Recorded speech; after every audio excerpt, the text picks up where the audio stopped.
प्राण शक्ति से शारीरिक और मानसिक उपचार। प्राणवायु में ऑक्सीजन अंश का कितना महत्व है इसे सभी जानते हैं, पर साथ में यह समझना विस्मृत ही बना रहता है कि उसमें विश्वव्यापी चेतना का एक बड़ा अंश भी घुला रहता है, जो शरीर में जीवनी शक्ति एवं मस्तिष्क में प्रतिभा के रूप में उभरती है। यह शक्ति सांस के साथ अपनी सूक्ष्मता में घुली रहती है और उसे संकल्प शक्ति की प्रखरता के सहारे ही पकड़ा और आत्मसात किया जा सकता है। यहाँ हमें संकल्प शक्ति के महत्व को समझना चाहिए। विचारणा की क्षमता इतनी प्रबल है कि वह मनुष्य को है हीन एवं वरिष्ठ भी बना सकती है। जैसे पानी को भगवान के चरणामृत के रूप में लिया जाए, शक्कर के थोड़े से दानों को प्रसाद भावना का आरोपण करते हुए सेवन किया जाए तो उसका प्रभाव तत्काल मन की शांति के रूप में मिलता है और भक्ति भावना बढ़ता है। उसी को उपेक्षा या अनखपूर्वक लिया जाए तो लाभ मिलना तो दूर उल्टी हानि भी हो सकती है। किसी युवा नारी को पुत्री और बहन की भावना से देखा जाए तो पवित्रता उमगेगी, और यदि उसी को कामुकता की कुदृष्टि से देखा जाए तो मन में अश्लील कुविचारों के भरते भी देर न लगेगी। संसार में भवबंधन समझा जाए तो उससे छुटकारा पाने को मन करेगा, और उसे भगवान का विराट रूप माना जाए तो उसकी सेवा साधना करने और संपर्क जोड़ने सद्व्यवहार करने के लिए मन करेगा। विश्वव्यापी चेतना एक तथ्य है, पर अविश्वास करने से यह पदार्थ पिंडों का जमघट मात्र है। यह विश्व चेतना प्रचंड जीवनी शक्ति के रूप में भी अपने ऊपर उतर सकती है और ओजस तेजस वर्चस्व के रूप में अपने चमत्कारी प्रभाव दिखा सकती है। अविश्वास उपेक्षा की मनस्थिति में वह जहाँ की तहाँ बनी रहती है। यदि फेफड़े फैलने सिकुड़ने की क्रिया बंद कर दे तो श्वास का आवागमन भी रुक जाएगा। इसी प्रकार संकल्प शक्ति का उपयोग न किया जाए तो उच्च स्तरीय उपलब्धियों का द्वार बंद हो जाएगा। मात्र खाने सोने भर का ढर्रा लुढ़कता रहेगा। ब्रह्मांड व्यापी प्राण चेतना के अस्तित्व पर हमारा विश्वास सुदृढ़ होना चाहिए। यह यथार्थता भी है। क्रियाशीलता के रूप में अणु से लेकर विभू तक की सुनियोजित हलचलें चल रही हैं।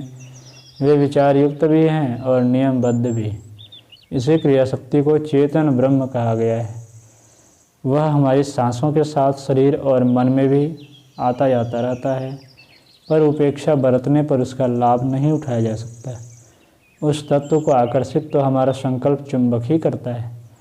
यदि वह खिंचाव न हो तो श्वास हवा मात्र बनी रहेगी, उसमें गैसों का प्रभाव भर सीमित रहेगा। किंतु यदि संकल्प पूर्वक श्वास खींची जाए तो उसमें घुला रहने वाला प्राण तत्व हमारी पकड़ में आ जाएगा, व्यक्तित्व को प्राणवान बनाने में सहायता करेगा।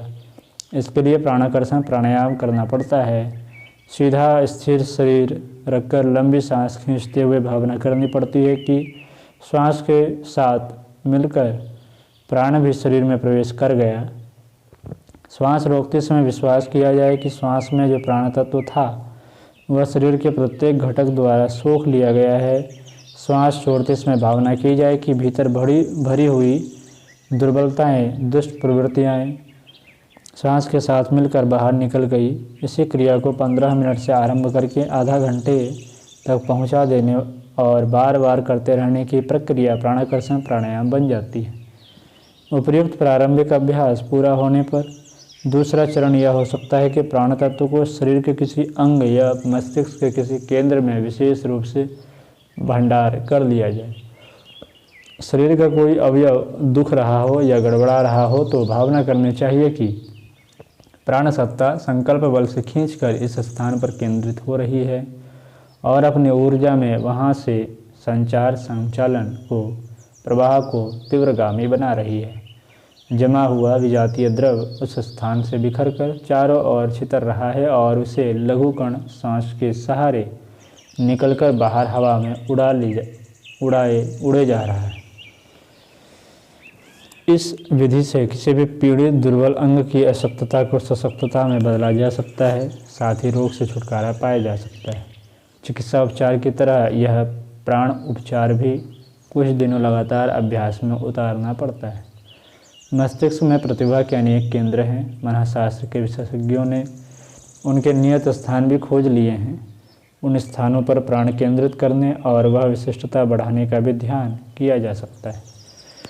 दूसरा सिद्धांत यह है कि मस्तिष्क के हर क्षेत्र में हर शक्ति का व्यापक विस्तार है। अस्तु किसी स्थान विशेष पर ध्यान केंद्रित करने की अपेक्षा समूचे मस्तिष्क यंत्र को कल्पना क्षेत्र में प्रतिष्ठापित करते हुए यह संकल्प करते रहा जा सकता है कि अमुक विशिष्टता हमारे मस्तिष्क क्षेत्र में विशेष रूप से उभर रही है। खेत एक ही होता है, उसी में किसान मनमर्जी की फसल उगा सकता है और समुचित लाभ उठा सकता है।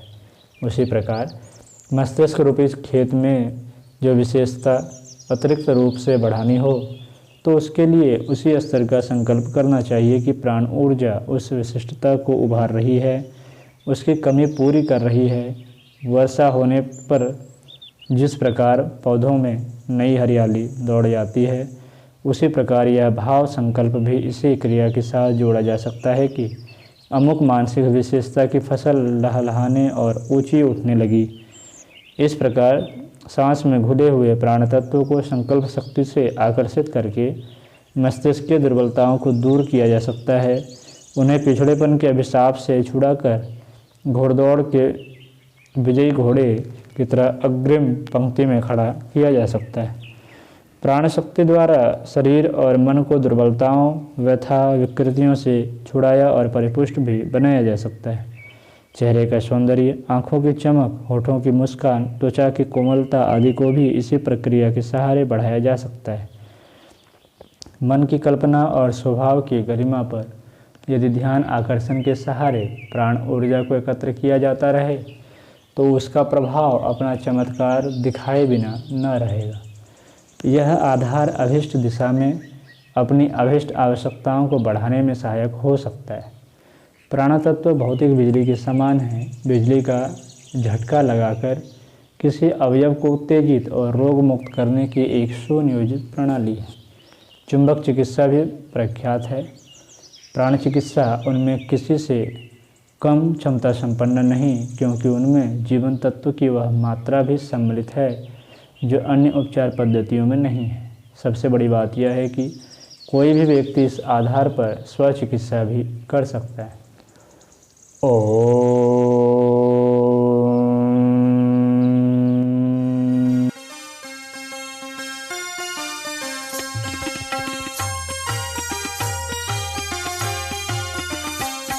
चलो गुरुदेव के सपने सजाने की शपथ ले ली। चलो गुरुदेव के सपने सजाने